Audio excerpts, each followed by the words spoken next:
ಕಾವೇರಿ ನದಿ ಹರಿವಿನಲ್ಲಿ ಭಾರೀ ಏರಿಕೆ ಆಗ್ತಾ ಇದೆಯಂತೆ. ಆ ನ್ಯೂಸ್ ಬರ್ತಾ ಇದೆ. ಹಲವಾರು ಕಡೆ ಅಪಾಯದ ಮುನ್ಸೂಚನೆ ಕೊಟ್ಟಿದ್ದಾರೆ. ತಲಕಾವೇರಿ, ಭಾಗಮಂಡಲ, ನಾಪೋಕ್ಲು ಅಲ್ಲೆಲ್ಲ ಭಾರೀ ಮಳೆ ಬರ್ತಾ ಇದೆ. ಪಾರಾಣೆ ಸೇತುವೆ ಮುಳುಗಡೆ ಆಗೋಗಿದೆ. ಮಡಿಕೇರಿಯ ಕಣ್ವ ಬಲಮುರಿಯಲ್ಲಿ ಪಾರಾಣೆ ಸೇತುವೆ ಇದೆ. ಸೇತುವೆ ಮೇಲೆ 9 ಅಡಿಯಷ್ಟು ನದಿ ನೀರಿನ ಹರಿವು, ಅಂದರೆ ಸೇತುವೆ ಮೇಲೆ 9 ಅಡಿ. ಮುಳುಗಡೆಯಿಂದ ಹಲವು ಗ್ರಾಮಗಳಿಗೆ ಸಂಪರ್ಕ ಕಡಿತ ಆಗೋಗಿದೆ. ಬಹಳ ದೊಡ್ಡ ಅಲರ್ಟೇ ಇದೆ.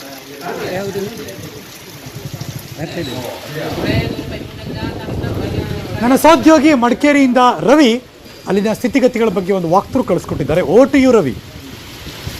ಸೊ ಕೊಡಗು ಜಿಲ್ಲೆಯಲ್ಲಿ ಕಳೆದ 4-5 ದಿನಗಳಿಂದ ಭಾರಿ ಮಳೆ ಸುರಿತಾ ಇರುವಂಥದ್ದು. ಅದರಲ್ಲೂ ಪ್ರಮುಖವಾಗಿ ತಲಕಾವೇರಿ ಮತ್ತು ಭಾಗಮಂಡಲ ಭಾಗದಲ್ಲಿ ಬರೋಬ್ಬರಿ ಕಳೆದ 24 ಗಂಟೆಯಲ್ಲಿ 80-90 ಮಿಲಿಮೀಟರ್ಷ್ಟು ಮಳೆ ಸುರಿದಿದೆ. ಪರಿಣಾಮವಾಗಿ ಕಾವೇರಿ ನದಿ ಸಾಕಷ್ಟು ತುಂಬಿ ಹರಿತಾ ಇರೋಂಥದ್ದು ನಾವೀಗ ನೋಡ್ಬೋದು.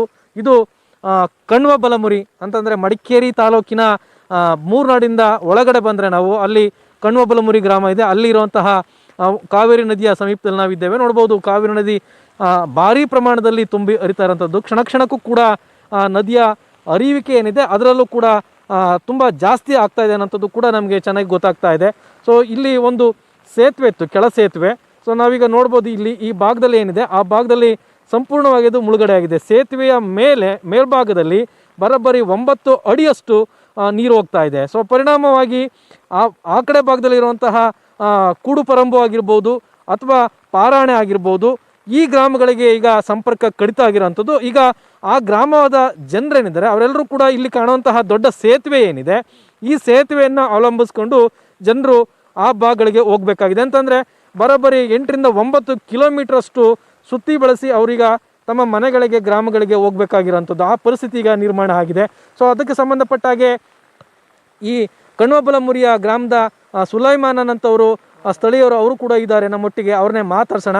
ಸರ್, ಯಾವ ವರ್ಷದ ಈ ರೀತಿ ಜೂನ್ ತಿಂಗಳಲ್ಲೇನೆ ಇಷ್ಟು ಪ್ರಮಾಣದ ನೀರು ಬಂದಿತ್ತು?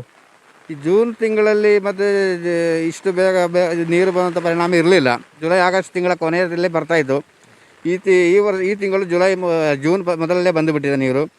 ಆದ್ದರಿಂದ ಈ ಭಾಗದಲ್ಲಿರುವಂಥ ಈ ಸಣ್ಣ ಸೇತುವೆ ಕೆಳಗಡೆ ಭಾಗದಲ್ಲಿರುವಂಥ ಒಂದು 60-70 ಕುಟುಂಬಗಳಿಗೆ ಸ್ವಲ್ಪ ತೊಂದರೆ ಆಗುತ್ತೆ. ಅವರು ಈ ದೊಡ್ಡ ಸೇತುವೆನ ಅವಲಂಬಿಸಿ ಮೇಲುಗಡೆಯಿಂದ ಬರಬೇಕಾಗುತ್ತದೆ. ಮತ್ತು ಈ ಪೈಸಾರಿಯವರಿಗೂ ಸ್ವಲ್ಪ ಕಷ್ಟ. ಅವರಿಗೆ ಸ್ವಲ್ಪ ಸುತ್ತಿ ಬರಬೇಕಾಗ್ತದೆ. 5-6-7 ಕಿಲೋಮೀಟ್ರ್ ಸುತ್ತಿ ಬರಬೇಕಂತ ಪರಿಸ್ಥಿತಿ ಬಂದಿದೆ ಅವರಿಗೆ.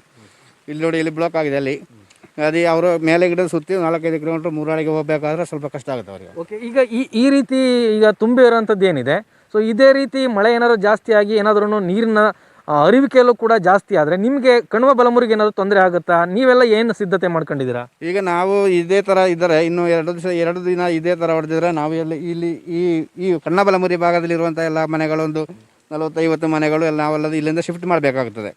ಅದು ಬೇರೆ ಯಾವ್ದಾದ್ರು ಗಂಜಿ ಕೇಂದ್ರನೋ, ಶಾಲೆನೋ, ಮಸೀದಿನೋ, ಅಂಗನವಾಡಿ ಕೇಂದ್ರಕ್ಕೂ ಹೋಗಬೇಕಾಗ್ತದೆ. ಇದು ಆತಂಕ ಇರೋಂಥದ್ದು.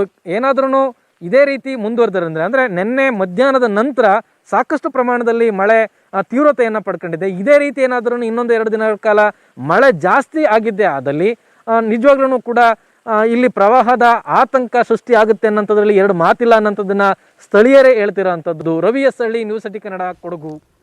ನ್ಯೂಸ್ ಮುಂದುವರಿತ ಒಂದು ಬ್ರೇಕ್ ಆದಮೇಲೆ ಎಲ್ಲೋ ಹೋಗದೆ ಕಾಯ್ತಾ ಇರಿ.